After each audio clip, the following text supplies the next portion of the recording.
Hello and welcome back. I'm Coach Steve, and today we're going to be talking about how to get into perfect position to receive a pass. If you're a player and you ever find yourself on the field thinking, where do I go now? Or you're a coach and you've heard your players say things like, I don't get the ball enough, or nobody's passing to me. Hopefully this will be helpful. We're going to talk about 1, where to go, 2, how to get there, and 3, why. So you're in a game and your teammate wins the ball. Great. They're the person with the ball, so we can say that they're a player on the ball. Since you don't have the ball, you're a player off the ball. There are a ton of things that you can do off the ball to impact your effectiveness on the field. You want to help out by getting into great position. How do you know where to go? Well, to answer that question, you need to consider 3 things. 1, open space. 2, angle to the passer. And 3, distance. We had a visiting coach come to our town and they kept on using the acronym SAD to help the kids remember space, angle, distance. SAD, I guess that could work. So S in SAD is space. We talked a ton about this in the first video. If player 1 has the ball and player 2 is in this area of pressure near the defender, it makes this pass difficult. If player 2 can instead move to an area of open space, it'll be much easier to make and receive this pass because space gives us time and time makes it easier to play with quality. So we either want to be in open space or moving to an area of open space. Like here, player 2 is moving towards this space behind the defender, which allows player 1 to play this through pass into space for player 1 to run onto. Open space is great, but here we're going to show that it's not just space that we need to think about. We have player 1 with the ball and player 2 is in this area of space. That's great, but what if the defender is here? Player 2 is still in open space, but it's going to be tough to get them the ball, right? You can see why. It's because player 3 is in the way. Which brings us to the A in SAD, and that is angles. You've probably heard coaches talking about angles. Well, before we talk about exactly what that means, we need to understand another term, and that term is passing lane. So what's a passing lane? Well, if we draw a straight line from player 1 who has the ball to player 2 who's looking to get the ball, that's the passing lane. That's pretty much the path that the ball will take if player 1 passes to the feet of player 2. When I'm explaining passing lanes to players, I usually like to use a line of string or yarn to demonstrate. I give one end to one player and the other end to another, and you can get a pretty good visual of this passing lane. Again, let's put this defender here. If there's a defender in the passing lane or close enough to step in and intercept a pass, even though player 2 is in open space, we can say that this passing lane is not open or it's not safe. What do you think? What could player 2 do in this situation to make the passing lane more safe? Moving this way doesn't affect the safety of the passing lane at all. Player 3 is still threatening it. But if they move in this direction or this direction, you can see how that also moves the passing lane.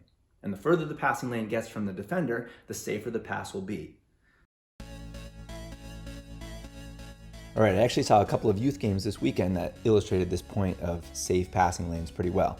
There was a U12, I think, game where the blue team is looking to play a goal kick and looking to advance the ball up the field. Remember that first video where we talked about the principle of play? The team with possession wants to generally widen the field. And in that case, number 2 over here is playing perfectly. You can't get much wider than this. So this is their position out here. And what was happening a couple of times, this goalie was trying to reach number 2. One time it got intercepted by this player here. One time trying to go over the top, bounce out of bounds.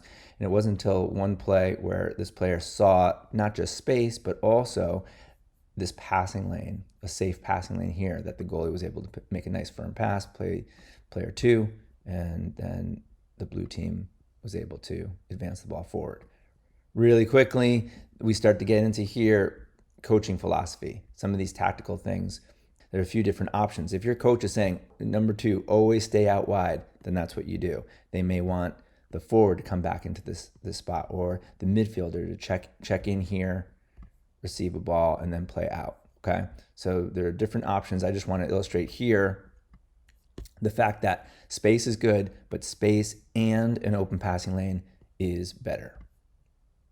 All right, and then there was another play. I think the other team had a situation where they were playing out from the back. This player got the ball. The defender was here, and normally this is a great position for number 2 to support. Good angle, good space here. But what was happening was once player 1 got the ball, this player 1 was pressuring, not straight forward. Again, if they come straight ahead, it's pretty easy to make this play and relieve pressure that way. This player was curving their run, so they were kind of running towards that passing lane first before they then put pressure on the ball. And in that case, they're threatening this passing lane, which makes this pass less safe. In the game, number 2 recognized this and looked for a better spot where the passing lane was safer, and then looked to play the ball. I think that there was another very nice play into space for 5 over here. Anyhow, just another example of space is good, but space and a passing lane is better. So how exactly does this relate to angles? Well, an angle is a way to measure in degrees the distance between two intersecting lines. Sounds complicated, but you've probably seen this in school. If we draw another imaginary line between the player with the ball and the defender, we see that these are the two intersecting lines, and this is the angle. The further the passing lane gets from this line, the bigger the angle and the safer the pass. We're going to see that there's a limit to how big we want to make that angle, but first let's go to the third letter of our SAD acronym, D. D stands for Danny DeVito. No, it doesn't. Sorry. It stands for distance. Close. Distance. We don't want to be too close and we don't want to be too far away from the passer. If you're too close, a pass is not going to actually get us anywhere.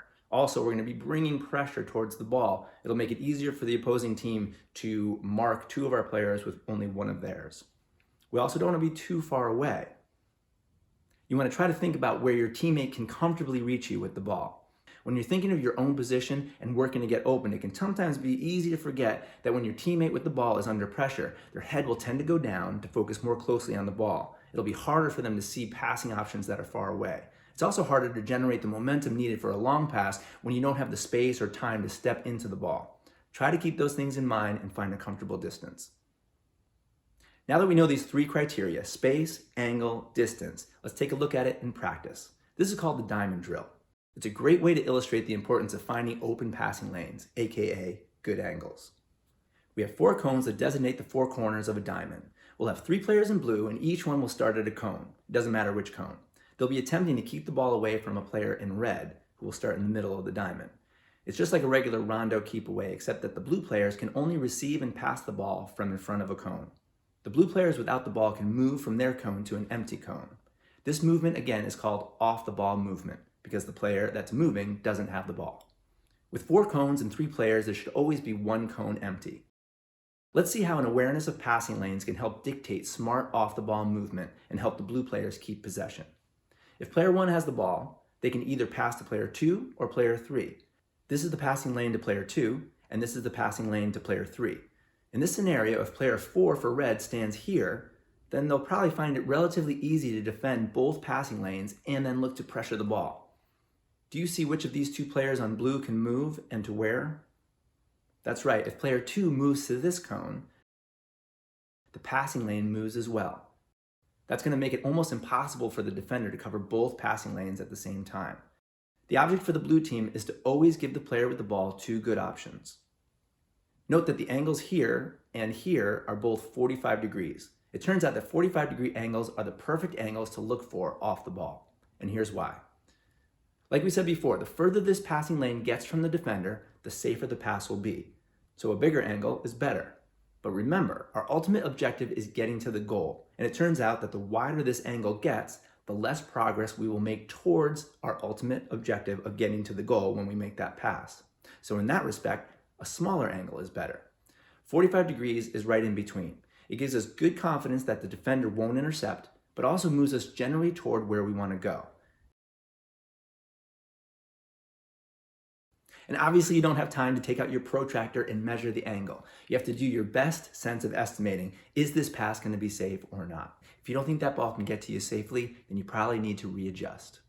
Remember we said that there's a limit to how big we want this angle to get? Right, so the closer this angle gets to 90 degrees, the more wary we want to be. Look at this example, where player 2 moves all the way over here. So now this angle is 90 degrees. A pass made at this angle is called a square pass. Generally speaking, we want to avoid square passes. One reason is that it doesn't provide us any progress towards the goal. But the biggest reason is the risk involved. If player 1 looks to pass to player 2 here, and for some reason, either it's a weak pass or the defender is super quick and this ball gets intercepted, neither player 1 nor player 2 are in good position to stop player 4. If instead this pass was being attempted at a 45-degree angle and it gets intercepted, while it's not great to turn over the ball, player 1 is at least in good position to stop or slow down player 4. This also goes for passes back. We talked about that some in video 1. If player 1 is trapped with a lot of pressure in front or around them and player 2 looks to support, whenever possible we want to support at an angle rather than being straight back. If we support here, this makes it easier for the defender to just continue their pressure and to keep us trapped against the sideline.